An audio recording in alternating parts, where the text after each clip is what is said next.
दोस्तों 2001 के बाद हो सकता है 2025 भी बिना किसी हेल इन अ सेल मैच के निकल जाए। 1997 में जब से WWE ने हेल इन अ सेल को इंट्रोड्यूस किया था तब से हर साल हमें एक न एक मैच हेल इन अ सेल का देखने को मिल रहा था। 2009 में तो WWE एक पूरा पेपर व्यू हेल इन अ सेल वाला ही लेकर आ गई थी, लेकिन अब हो सकता है 2025 में हमें एक भी हेल इन अ सेल मैच देखने को ना मिले, जो कि लास्ट टाइम 2001 में हुआ था। देखते हैं अब WWE बाकी के बचे 2 महीने में हेल इन अ सेल कराने वाली है या फिर 2001 के बाद ये स्ट्रीक टूट जाएगी। तो हेलो गाइस, मैं Gagan and welcome to my YouTube channel wrestling slammer.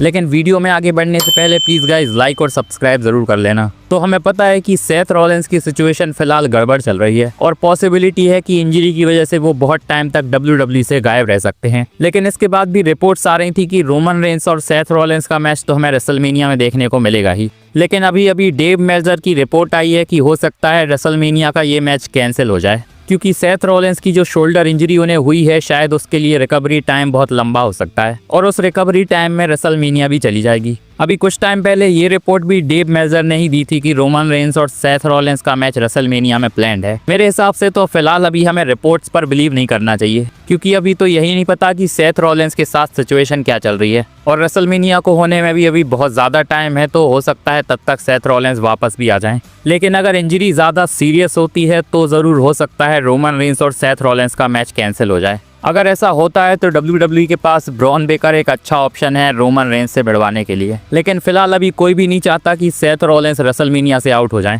क्योंकि इतने टाइम बाद हमें 1-on-1 रोमन रेंस के साथ उनका रेसलमेनिया में मैच देखने को मिल सकता है। वैसे बेकी लिंच ने भी ट्विटर पर एक पोस्ट किया था सेथ रॉलिंस की इंजरी के बाद, जहां उनका कहना था कि वो एक हफ्ते के लिए सब चीजों से ब्रेक ले रही हैं। WWE ने सेथ रॉलिंस के ऊपर ब्रॉन बेकर के अटैक वाली एक वीडियो ट्विटर पर डाली थी। यहाँ बेकी लिंच ने इसी वीडियो को रीपोस्ट करते हुए ये लिखा था, तो शायद बेकी लिंच भी थोड़ा शॉक में है कि सेथ रॉलिंस के साथ ये क्या हो गया। वैसे तो सेथ रॉलिंस की सिचुएशन को लेकर बहुत सारे फैंस उन्हें सपोर्ट कर ही रहे हैं, लेकिन रिसेंटली ओमोस ने भी एक अलग से ट्वीट किया है, जहां उन्होंने इस बेकी लिंच की ट्वीट को रिप्लाई करते हुए कहा है कि वो उनकी मदद कर सकते हैं। यहाँ शायद ओमोस ब्रॉन बेकर और ब्रॉन्सन रीड के खिलाफ सेथ रॉलिंस का साथ देने के लिए कह रहे होंगे।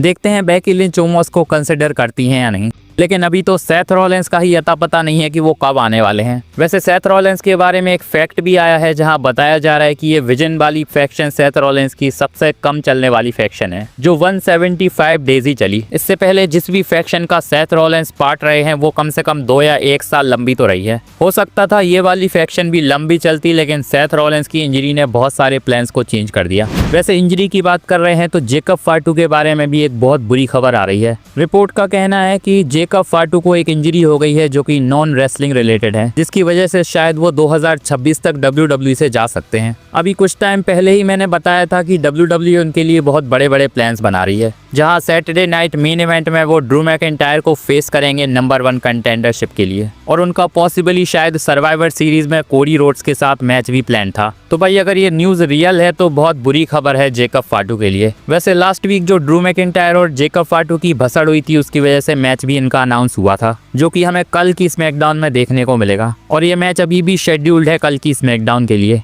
तो देखते हैं कल की स्मैकडाउन में ही पता चलेगा कि जेकब फाटू के साथ सिचुएशन फिलहाल क्या होने वाली है।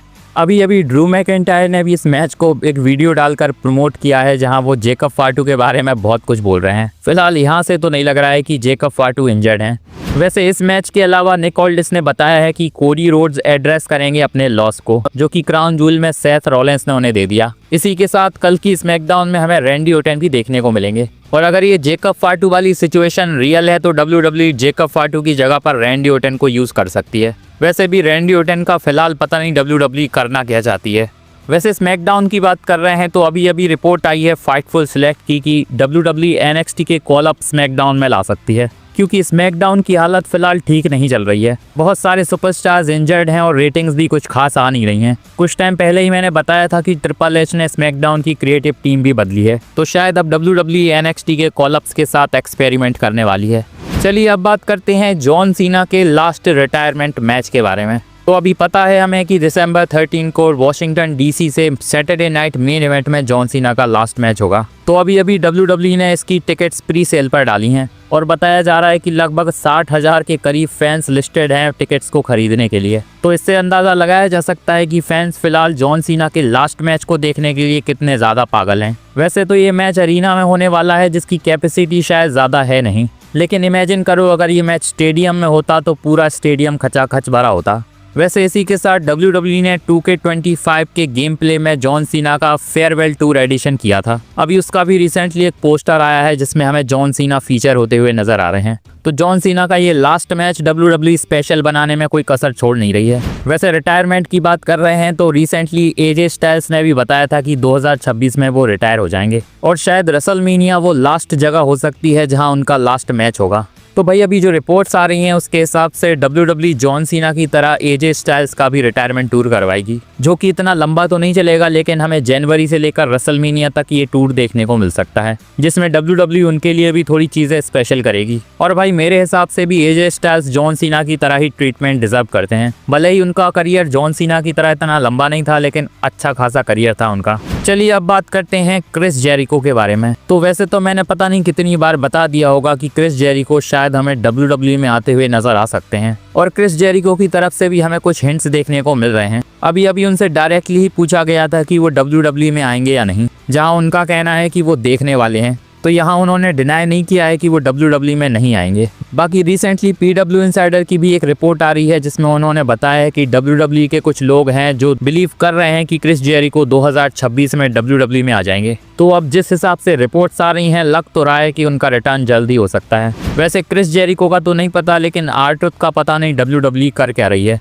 WWE ने उन्हें जब रिलीज किया था तो बड़ी तगड़ी हाइप के साथ वो फिर से मनी इन द बैंक में आ गए थे, जिसके बाद लग रहा था कि भाई R-Truth के साथ तो अब कुछ धमाका ही होने वाला है। एक रॉ में तो उन्होंने अपने बाल भी काट दिए थे और खुद को रॉन किलिंस बताया था, लेकिन इसके बाद धीरे धीरे R-Truth का WWE ने फिर से वही हाल कर दिया जो पहले था। अभी R-Truth का रिसेंटली एक इंटरव्यू हुआ है जहां उन्होंने बताया कि WWE ने रॉन किलिंस वाला आइडिया क्यों ड्रॉप कर दिया। यहां उनका कहना था कि रॉन किलिंस चाहता था कि जॉन सीना टर्न हो जाए फिर से वही ओरिजिनल सीना में, और क्योंकि उसने वो काम कर दिया था इसलिए WWE ने उस आइडिया को ड्रॉप कर दिया और फिर से R-Truth वापस आ गए। अभी फैंस का R-Truth से कहना है कि भाई तुझे पागल बनाया गया है और अभी तुझे भी गुस्सा आ रहा होगा, लेकिन तू भी ऐसी बातें इसीलिए कर रहा है ताकि WWE तुझे दोबारा रिलीज ना कर दे। मेरे हिसाब से WWE रॉन किलिंस वाले कैरेक्टर को अगर आगे लेकर जाती तो कुछ अच्छा हो सकता था, लेकिन अब शायद R-Truth के लिए WWE ज़्यादा कुछ करना नहीं चाहती, पर क्योंकि उस टाइम पर उनकी तगड़ी हाइप बनी हुई थी इसलिए WWE ने ये सब किया था। फिलहाल तो वो हमें देखने को भी नहीं मिल रहे हैं। वैसे R-Truth ने यहाँ ये भी बताया है कि मनी इन द बैंक में जो उन्होंने रिटर्न किया था उससे पहले निक खान ने उनसे 1 घंटा फ़ोन पर बात करी थी और उन्हें अच्छी तरीके से ब्रीफ किया गया था, क्योंकि शायद WWE से जाने का डिसीजन R-Truth का ही था। अभी मुझे लगता नहीं है कि R-Truth के साथ वैसे भी WWE कुछ खास करने वाली है, पर कम से कम उनके कुछ बैक स्टेज फनी सेगमेंट्स तो WWE हर हफ्ते दिखा सकती है। कमेंट में बताओ आपको क्या लगता है। बाकी मेरी ये वीडियो अच्छी लगी हो तो इसे लाइक और चैनल को सब्सक्राइब जरूर कर लेना और बेल आइकन को भी दबा देना ताकि मेरी वीडियो की अपडेट आप तक पहुंचती रहे। मिलते हैं नेक्स्ट वीडियो में। धन्यवाद।